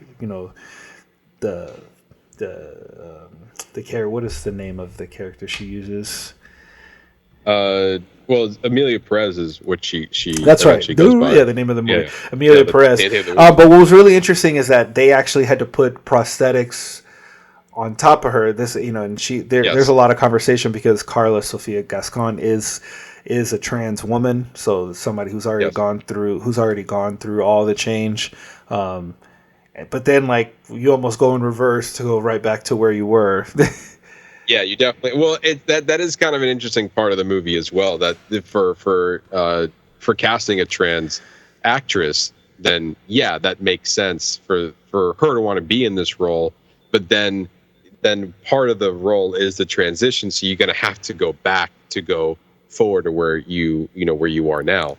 And so I did find that quite interesting, especially like the juxtaposition between Emilia Pérez's character when she was a man, and like you picked that character is like you picked a character that was like the least likely person that would want to transition into a woman. I'm not sure if that was intentional or not. I had to look into this to see if this was a true story. It's not. It's based on a book. It's based on a book called Ecote, which is a book that the director read, and one of the characters is a drug kingpin who wants to transition to the other sex, and that's kind of where the adaptation, where it kind of birthed from. But I thought it was interesting. There was conversation in the beginning about Manitas and Emilia being played by two different actors, but it was actually through Carla's suggestion that it be played by her and she do both roles. And to me, she was actually the strongest part of the film. She was. I liked her portrayal. As far as the musical numbers go, I think I enjoyed Selena Gomez's, Zoe Saldana's a little bit more. Like that opening, I don't know, there was just something about her that was just so intriguing. Like I just really enjoyed it. But it was just very, to me, it was very like telenovela surface levels. Like, okay, so you want to come back as this woman who's like a philanthropist and wants to save the world and shit, and like you want to uncover all these people, but then at the same time you want to be revisited about you're from your ex-wife and have them live with you and try to rekindle this life. But did you not realize that when you made this decision, especially you faking your death, that you kind of closed the door on that part of your life, and that was kind of the deal you made when you decided you wanted to make this transition? And I guess maybe the whole movie is like understanding that. It's like probably an extreme example of like what happens when you do transition. I mean, that is interesting. Like, if you have these kids and this whole other life before you, can you go back to them? Are you able to revisit them in such a way? And I mean, that part was intriguing. Just some of the fact that it was like a musical dark comedy, it just was like a weird, I don't know, it was just kind of strange. Like I think the tone of this movie would have been better if this was like a darker narrative. If this was like a true drama, I think this movie would have played 100 times better, especially with Zoe Saldana and Selena Gomez. Yeah, no, for sure. And honestly, that is my biggest complaint about this movie is the tone of this movie. It should 100% been a hard drama. Like, it should have been a dark drama. It should have been a serious movie from beginning to end. And I think it would have leaned better that way. Yes. Because like, honestly, in a very similar light to Joker 2, when people did not realize that Joker 2 was a musical, they were thrown off by, like, what do you mean? Why are they singing? What's this? What's that? Like, and we were literally discussing this when we talked about Joker 2, was like, well, we knew this for months. We knew this for years that this was going to be a musical. How people not know that? And so now I feel like I'm eating my own words because I did not know that Emilia Pérez was a musical. So when they started singing, I was like, oh, okay, that's weird. And it threw me off the rest of the movie because I didn't realize that this was going to be a musical. And then when I realized what the subject matter was, and we were putting music under it, and the music was like lively, but then the rest of the tone of the movie was quite serious. It's like, what vibe are we going for here? Because it's not what the nature of the songs, and maybe the words are more in line with what the movie's about, but the upbeat nature of it just doesn't match what your subject matter is, what the movie is about. And that's what was really bothering me the good majority of the movie. Is like every time we went into a song, it pulled me out, and I was waiting for the song to be over to pull me back in, because I think Carla Sofia Gascon, I think her performance was incredible. Like, I think she was the strongest part about this movie. Because every time he went, but then it got undercut immediately when we started singing. Yeah, and it's like, no, but for that reason, I feel like we missed out on a lot of interesting things. Like, we're supposed to be learning how she's restarting her life. Like, we didn't really explore this relationship with this lady, like, that she had. Like, with her wife. We didn't even. Not only that. Like, I'm saying with the woman who she meets through that foundation. Oh, like, we didn't even get to. We didn't really explore that, or the fact that at the very end she finds out that Manitas is Emilia, but we didn't. Yeah. Like, at the very end, before they have this fiery explosion, like, we didn't even get that, and I felt like it was rushed because the movie, like, especially with the ending with the memorial at the end, I felt like we didn't spend enough time with her in this foundation for us to care about her, the whole city mourning when she died. Because I felt like that was supposed to be, obviously it's the very end, it's supposed to be pivotal because, like, she changed her life around, she was finding all these victims, and also like it was the boyfriend that she wanted to run away with. It wasn't all these other cartels that are upset that you're revealing where all their dead bodies were. I feel like we just, like, there's this whole subplot about her discovering all these bodies that we talked about, but we kind of, it was brushed over through song.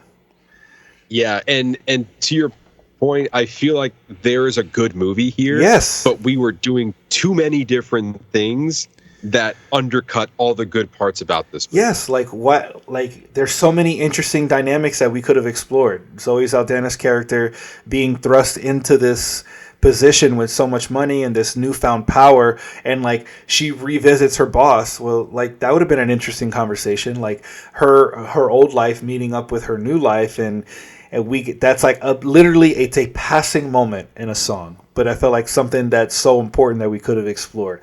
The whole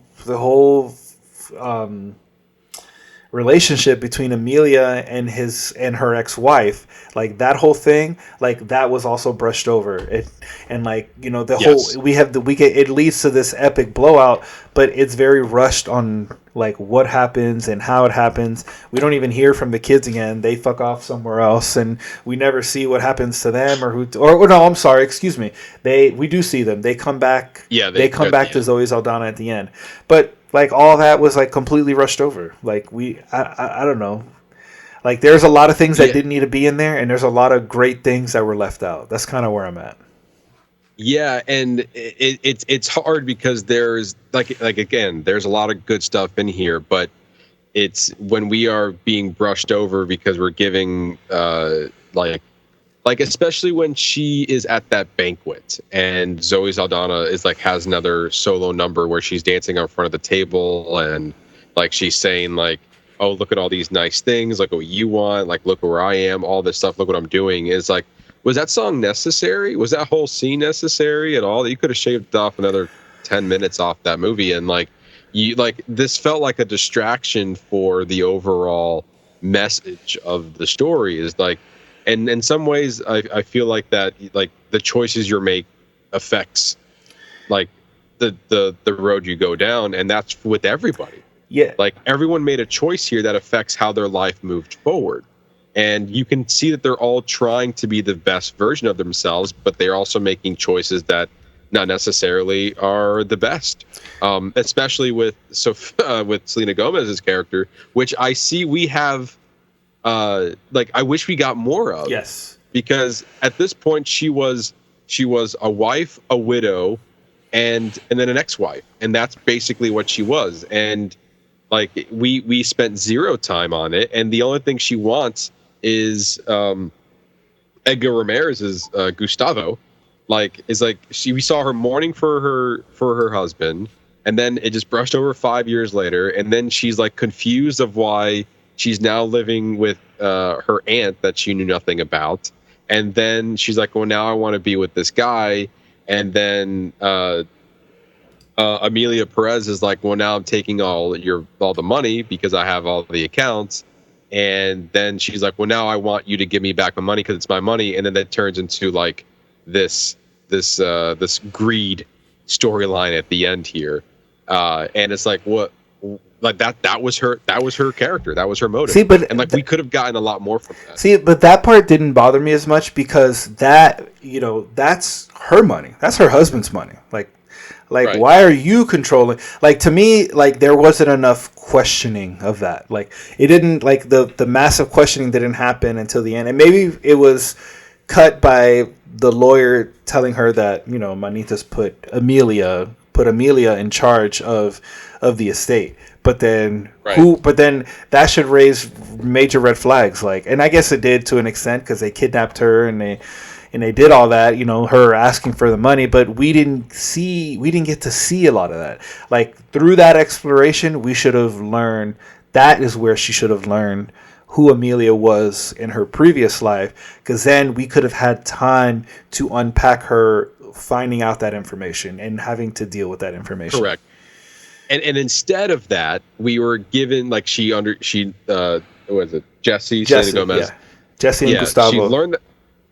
She learned that information. She realized what the situation was, telling Gustavo to stop the car, which leads him to go off the mountain and then dies. Yeah, the three of them just die. And you're like, that's it.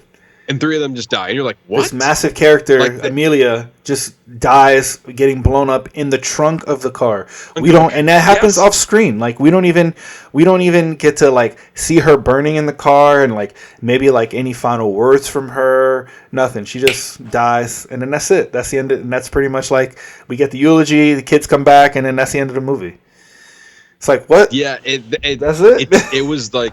It's very abrupt. It was a very abrupt ending that it didn't sit well with me because we spent so long with Emilia Pérez as a character and going through her transition to then immediately get undercut by, she got thrown in the trunk of a car and then the car exploded when it went off the mountain. And you're like, really? And then at the end it goes to, like you said, the memorial, and then people are crying in the streets, and it's like, now she has this legacy. And then that's when you're confused. It's like, okay, yeah, no, don't get me wrong. She left a pretty good legacy finding all those bodies that she might have even helped hide herself, I'm sure. like in Barry. I'm sure. And so like she was probably, helping uncovering her own mistakes back when she was a crime lord. And so like, okay, so she's kind of righting her own wrongs there from her past. But really, like, what did that lead to?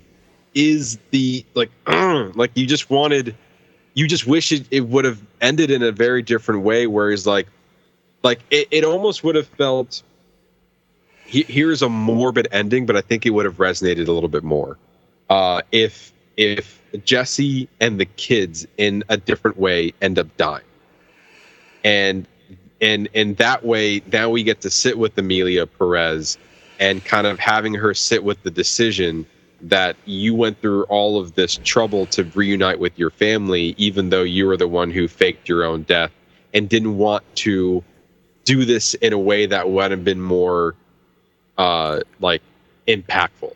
Like you decided to, instead of telling your wife that you wanted to transition into a woman, she decided to instead fake her own death to then pretend to be their aunt to want to get back into their family's lives. And this is the repercussion of that, rather than just being honest with them about your decisions. Ooh, so I like what you did, but I want to take that and I want Gustavo to be the cause of why they die, and then Emilia Pérez has to get Gustavo, and she kidnaps him and she's going to torture the shit out of him, but through that, I think that's when we get that exposition. So instead of her doing it to herself, she does it to this asshole who she's about to torture and kill. And then, like, through her rage, she, like, brutally murders him. Because then it's like a little piece of manitas coming out of her. Like, that part of her is still inside of her soul.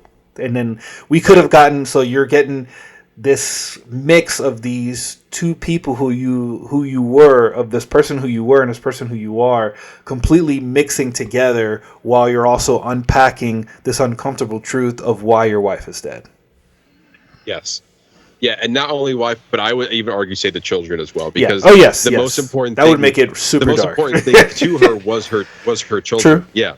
That would even make it even more impactful. Yeah, you're right. Like you could even had a more situation where he was like, Gustavo was abusive and was able to quote unquote trick Jesse into, now moving away with him and bringing the kids along, and then we saw the repercussions of that, and then now, like you were saying about Emilia, then going on her like revengeful rage and doing out that matter. So like that to me would have been a more appealing story and would have hit a little bit more about, like, to kind of match the beginning of the movie. Yeah, it would have made this movie real strong, like really, really good. Yeah, and that's the frustrating part. Like we very quickly, mind you, we formulated a different version of what the story could have been, given the foundation what was already here. And like we already suggested before, there is a good movie here. It was just undermined by a whole bunch of different stuff. And we didn't even talk much about Zoe Saldana, but I thought she had another great performance as well. Yeah, fantastic. And then I think I read an article somewhere that this is like one of her first roles that she's been able to be bilingual, like really use her bilingual nature for. She's been all these other massive blockbusters, all English speaking roles. Yeah. But her actually being Dominican descent, she was able to use her Spanish. Yeah, and I think that in a very similar way of Selena Gomez, she's very much in, the American pulp culture with her songs. And like there was not much where she can kind of bring out her Hispanic side and like actually do a role that's completely in Spanish. Yeah. And so like I think that was like, especially for Zoe Saldana and Selena Gomez, it was refreshing to see these actresses like give us a different side of them that we, and honestly Hollywood don't typically allow us to see, because they're making other films, and like even Selena Gomez was Only Murders in the Building. We're seeing certain sides of these characters that they're pretty much fit into a box, but this was a nice refreshing way to see these actresses in a different light. Yeah, and I think, at least for me, I think this falls into the categories of every year there's a couple of Oscar movies where the performances are really strong, but then the movie itself isn't as strong. And I think that's what we see. Like I'm seeing really strong performances from all three of them. And with Carla Sofia Gascon, the talk is already out there about her being the first trans actress to be nominated for an Oscar. I mean, it's at the very least she'll at least get the nomination. That's what I'm predicting. She'll at least get a nomination. Now, with that, it's and I agree with you. I think she will get the nomination. I think it's well deserved too. I thought she did a fantastic job in her role. She's the best thing about this movie. She really was, and again, unfortunately, undercut by the musical numbers and the tone of this movie. And so now, even looking at what this movie is potentially looked at the Oscars, one, we are still seeing it for Best Picture. I disagree. Yeah, I disagree. I see more. I see more love for this movie at Golden Globes than I do for Oscars, because the Golden Globes kind of usually picks up. There's usually like a couple of movies that they'll pick up that the Oscars don't pick up on, and I feel like maybe this is where this movie could shine. Is some spots for the Oscar for Golden Globes. Golden Globes. There's also, obviously, this movie will be also in the running for Best International Film, which, as of right now, has a good chance of winning given the popularity of it. And this is now the first movie that, very similar to Anatomy of a Fall, also a French film, that was very early on getting a lot of positive feedback from it in the beginning. And it's been having the good word of mouth staying power throughout the Oscar season. And I think just the nature that people are talking about this movie can allow this one to be above the rest. Later down the line, we saw The Zone of Interest then getting more and more popular as we got closer to the Oscar race. So I'm curious if another international film that with potential nomination could also be like creeping in as like, you know, give Emilia Pérez some competition. But then we have going into Best Director, also in the conversation of Jacques Udadar. I can't pronounce it. Isn't it Jacques or Jacques Auduard? Yes. So that's also in the conversation, and then we have Best Actress for Carla Sofia Gascon. She's in the running, like we just discussed, and I believe for Best Supporting Actress as well. Yeah, Zoe Saldana is up there, and I think there's an argument for Selena Gomez as well. I agree. I think Selena Gomez, I mean, obviously runtime doesn't matter for the Oscars, it's all about the performances. I think Zoe Saldana had more to work with for me to like want to like see like her performances would stand out more because she was more in the movie as opposed to Selena Gomez. But I thought all three ladies did a fantastic job in here. So like we have good performances here. It's just where this land as far as the movie's concerned. That's where I have the struggle with it. Yeah, I think I'm with you on that. It's also being looked at for adapted screenplay. I'm trying to see any.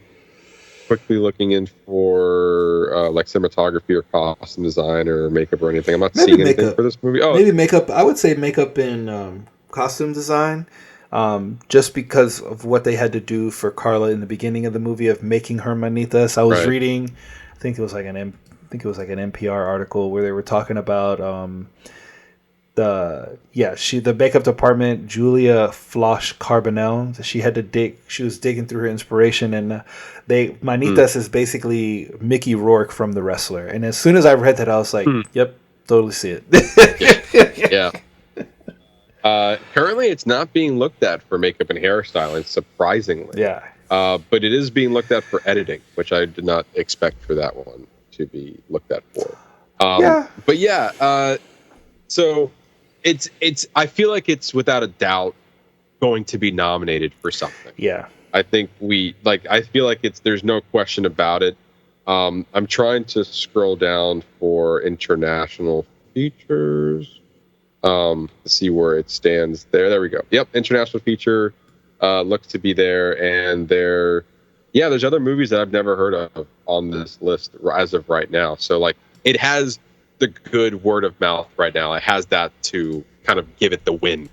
But ultimately, I think the strongest thing about this movie is the performances, hands down. Absolutely. But with that, Ernesto, your final thoughts? I thought it was good. I mean, we got strong performances from all three women here, and I mean, it was just you're still really thrown off by the kind of the musical nature of it. It just felt like it didn't. And I with Joker, I felt like it was different because it for me it fit into the narrative, whereas for me, the music in this one was more of a distraction than it did enhance the story. If that makes any sense. No, I 100% agree with you there. To me, it was it pulled me out of the movie. It was 100% a distraction. And so I guess as far as my 5-star, I'm gonna go like maybe 3 stars. I'll go maybe 3.5. Maybe I'll give it 3.5 for just one up for the performances, locking it in. Yeah, I locking it in. I feel like I'm leaning on the 3. Like I think this was a solid 3, and honestly, it's for 1, 2, 3 performances right there. It's like, that's fair. That's kind of where I am, because I'll meet you there. The rest the rest of the movie, it's like I want to give it for storytelling. I want to meet you there with the story, but like it didn't captivate that me. Part of it didn't, right, exactly. Like there were moments in this movie that worked, but then you were throwing so many stuff in there that it was undercutting some of the best dramatic parts about this movie, in addition to the musical numbers. Yeah, that's true. So like tonally, it was all over the place, and so like I want to give it the credit, but right now the strongest thing about this movie is the performances, and I feel like that is where it might land. I could be wrong. It could get the best international feature, but we have to watch the other ones. First, we have to see the nominations, and then we have to watch the other ones to see what we can compare it to. Yeah, I think it's at least in the conversation. I think it is at least in the conversation. And, after a couple of weeks, if this movie will continue to be in the recognition in the Oscars, then obviously this will not be the last time we talk about this movie. And then maybe given the different light and the other nominations, we might see it more favorably compared to other things that are going on. But as of right now, like, strong performances from our leading ladies, and is just undercut by the musical score and the kind of the all over the place tone and story of it all. But it was shot well. Yeah. Like I thought the lighting was good. Like nothing wrong there. Like it looked good. And some of the character development was great. Again, just undercut by other things in the movie. Yeah. So there you go. That's our spoiler review on Emilia Pérez, our spoiler review on Heretic, our what we've been watching, a little bit of news, and that is all the show we have for you guys this week. As far as next week, I don't think we know. We don't know. It's still kind of up in the air what we're doing. So yes, but there will be a movie. There'll be a show, and there will be a show. And if I would be bold to even say, we got 2 big blockbusters coming out in the next week with Wicked and Gladiator. It's Glicked, I think it's safe to say, Wicked. Is that what they landed on? I feel like there's so many different ones being floated around. Like people, it's like Mean Girls, like trying to make fetch happen. There's just so many different variations of Gladiator. No, it was so there's Wicked-ator or mainly Glicked. Wicked-ator. Wicked-ator. See, Wicked-ator is a new one. I've heard Glicked or Glicked. I've heard Glicked more often. Yeah, Glicked, and I hate it. I don't like Glicked at all. I feel like that's a very stupid name for this crossover. Barbenheimer. It doesn't have the same ring as Barbenheimer. You like Glicked-ator or I like Wicked-ator. Wicked-ator. All right. Wicked-ator sounds. That sounds. We can. Nice. We'll use that one. I'm good either way. It's the Wicked-ator. I do not. It's a long name. Glicked is just shorter. I think that's what it is. I don't know, but like Barbenheimer is the same as Glicked-ator. Okay, that's fair. Same syllables. That's fair. That is a fair statement, sir. And like I don't know, Wicked.